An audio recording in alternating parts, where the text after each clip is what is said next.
Yo, what is up guys, it's me Eve again here, and in today's video we're going to talk about Etheria restart and what's something that they announced about the game.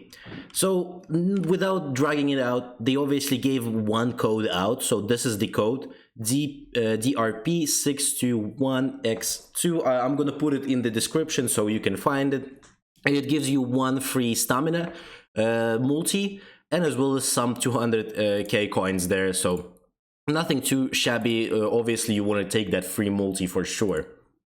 But something that they said in this one obviously is about the balance patches. Now they are only gonna be, as you can see here, balance adjustments will be strictly scheduled during the fixed window between end of an RTA season and the start of the new one. So I would assume like every few weeks, depending on how long the next RTA is gonna be, or maybe something like that, we're gonna see it change. So that's good. Now we don't have the like mid-season extremely big nerf for some characters or buffs for someone that could break the game sometimes even.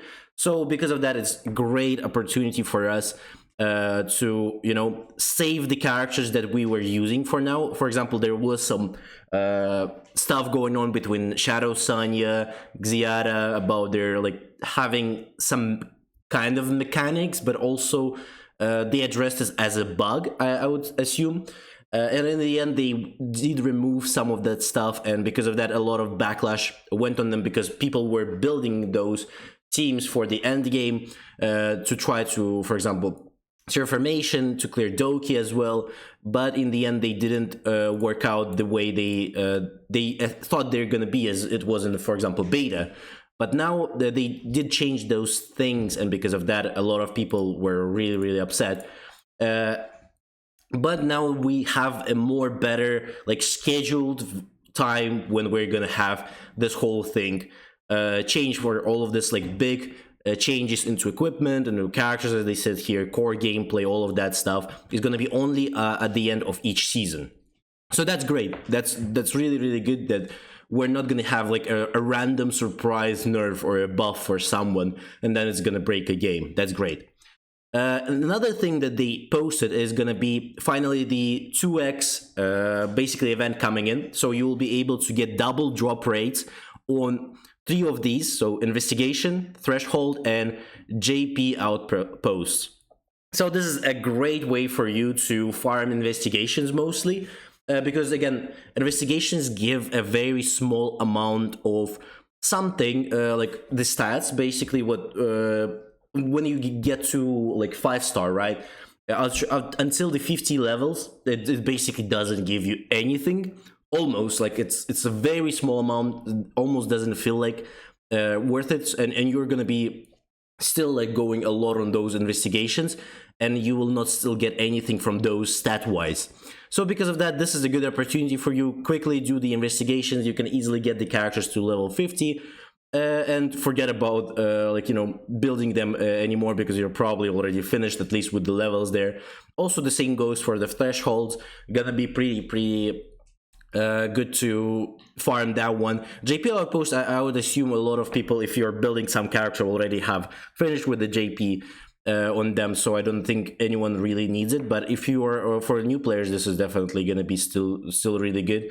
And if you want to farm for some characters, or maybe just purely you know, farm for the future, whenever there's going to be new characters, you can put it, or for the characters that you're maybe thinking of building for like something not really a lot of people use, for example, like Odol or something like that, you know, like characters that are SRs, for example, and you're not not everyone is building them. So for that could be also interesting to try.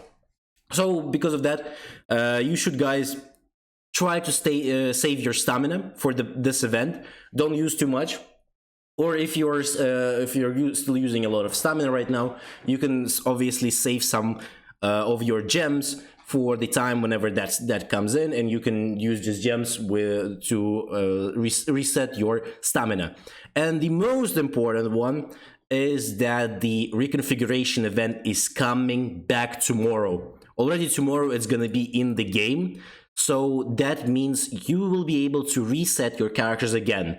So first time is free, while the next two require a certain number of Hydra crystals. So be sure to know you're only going to be able to do this 3 times, as you can see here. So 1 free and then 2 with the crystals, and it's going to be lasting for 7 days. So be careful with what you're going to be resetting, as well as, for example, if you finished a lot of content and you don't really, for example, need Lian, you can also go and reset her. Also works. So if you're going to be like using other team with Didding in it, and like Messiah, for example, something like that, you can definitely go reset the Lian there. So this is another opportunity for you to do that. Or if you were using, for example, some character that you didn't like, or maybe you thought is going to be useful in those fights, especially like something like Ziada and Shadow Sanya, that got a little bit of a nerf